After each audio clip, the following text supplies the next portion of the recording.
नमस्कार, मैं रानी बोल रही हूँ।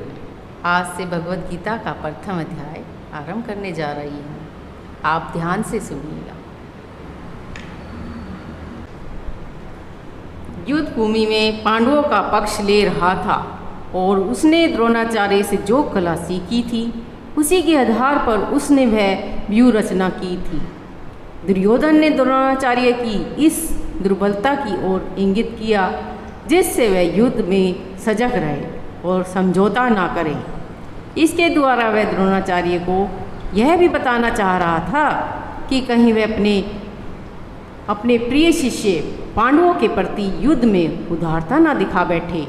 विशेष रूप से अर्जुन उसका अत्यंत प्रिय एवं तेजस्वी शिष्य था। दुर्योधन ने वह भी चेतावनी दी कि युद्ध में इस की उदारता से हार हो सकती है। अन्य असुरा महावसा भीम अर्जुन समायुधि योधानो विराट च द्रुपद च महारथ है। अर्थात इस सेना में भीम और अर्जुन के समान युद्ध करने वाले अनेक वीर धनुर्धर हैं, यथा महारथी दुर्योधन विराट और द्रुपद। तात्पर्य, यद्यपि युद्धकर्ता में द्रोणाचार्य की महान शक्ति के समक्ष दुर्योधन महत्वपूर्ण बांधक नहीं था, किंतु ऐसे अनेक योद्धा थे जिससे भय था। दुर्योधन इन्हें विजय पथ पे अत्यंत ही बांधक बताता है, क्योंकि इसमें वह प्रत्येक योद्धा भीम तथा अर्जुन के समान दुर्जय था। उसे भीम तथा अर्जुन के बल का ज्ञान था, इसलिए वह अन्यों की तुलना इन दोनों से करता है।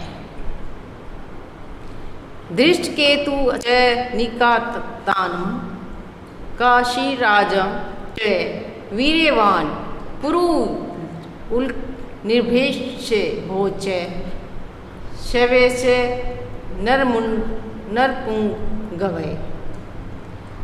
इसके साथ ही धृष्टकेतु, केचितान, काशीराज, पुरोतीन, कुतिभोज तथा जैसे महान शक्तिशाली योद्धा भी हैं। युधाम मक्षुम विक्रांतम उत्तम उजा च वीर्यवान सौभद्रो द्रौपदयच्छे सर्व एवं महारथा।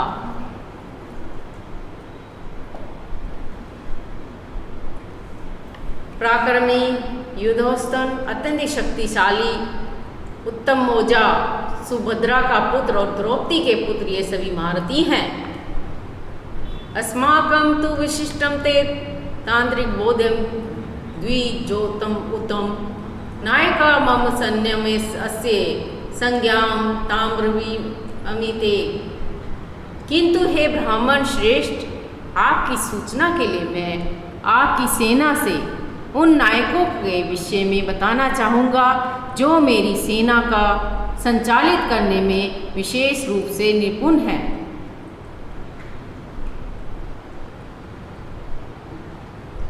भवम समीक्षम च करण च कृपाश्च समितश्च अश्वत्थामा विक्रमश्च संक्रोधम अति असेवं च।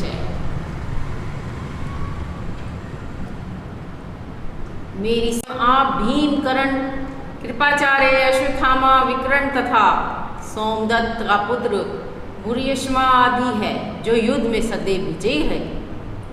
अर्थात दुर्योधन उस अद्वितीय युद्धवीरों का उल्लेख करता है जो सदैव विजयी होते हैं। विकर्ण दुर्योधन का भाई है, अश्वत्थामा द्रोणाचार्य का पुत्र है, सोमदत्त का भूरिश्रवा समायिकों के राजा का पुत्र है, कर्ण अर्जुन का आधा भाई है, क्योंकि वह कुंती के गर्भ से राजा पांडु के साथ विवाहित होने के पूर्व उत्पन्न हुआ था। कृपाचार्य की जुड़वा बहन द्रोणाचार्य को ब्याई थी। अन्य च बहवः सुरा मध्यते तत् जीविता नाना शास्त्रम पुण्य अर्णा सर्वे युद्ध विषादा। ऐसे अन्य अनेक वीर भी हैं जो मेरे लिए अपना जीवन त्याग करने के लिए उद्यत हैं। वे विविध प्रकार के हथियारों से सुसज्जित हैं और युद्ध विद्या में निपुण हैं।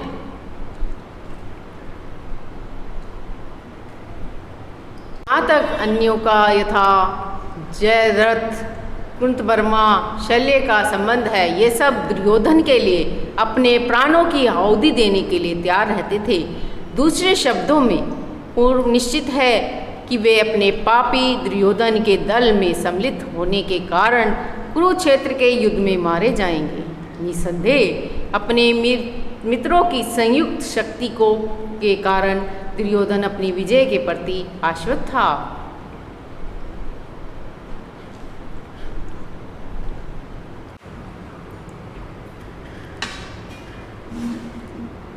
हे पर्याप्तम तत्स्माकं बलं भीम अभिरक्षितं प्रियातम अविदत्म एतेषां बलं भीम रक्षितम।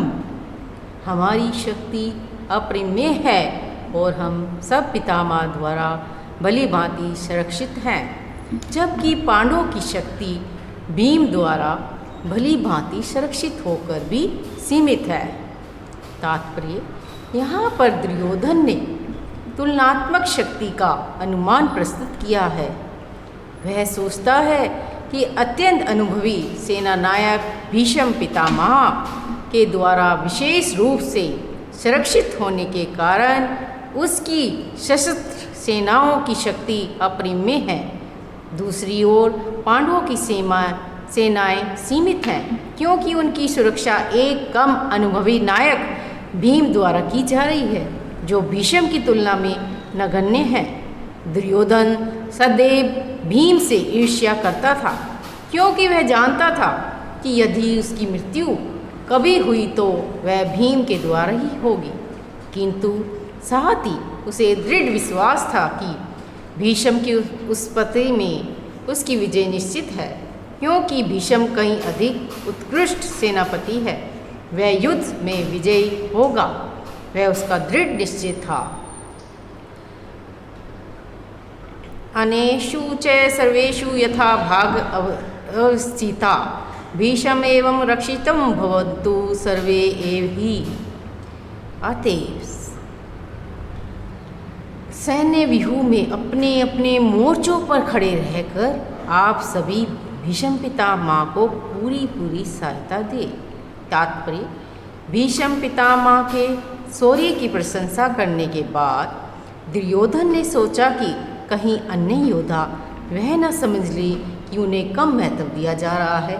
अतः दुर्योधन ने अपने सहज कूटनीतिक ढंग से स्थिति संभालने के उद्देश्य से उपयुक्त शब्द कहे। उसने बलपूर्वक कहा कि भीष्मदेव निसंदेह महानात्मम योद्धा है, किंतु अब वे वृद्ध हो चुके हैं। अतः अनेक सैनिक को चाहिए कि चारों ओर से उनकी सुरक्षा का विशेष ध्यान रखें। हो सकता है कि वह किसी एक दिशा में युद्ध करने में लग जाए और शत्रु से व्यवस्था का लाभ उठा ले। अतः वह आवश्यक है कि अन्य योद्धा मोर्चों पर अपनी अपनी स्थिति पर अडिग रहे और शत्रु को व्यूह न तोड़ने दे।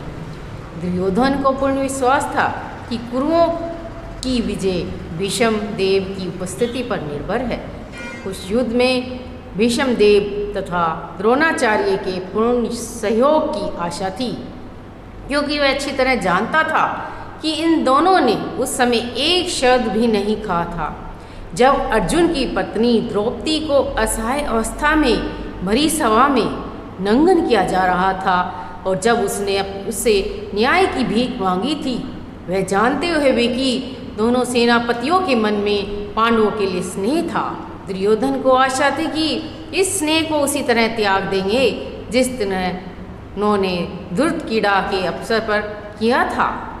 तस्य सज्जन हर्षे क्रुवृद्धम पितामह सीनादम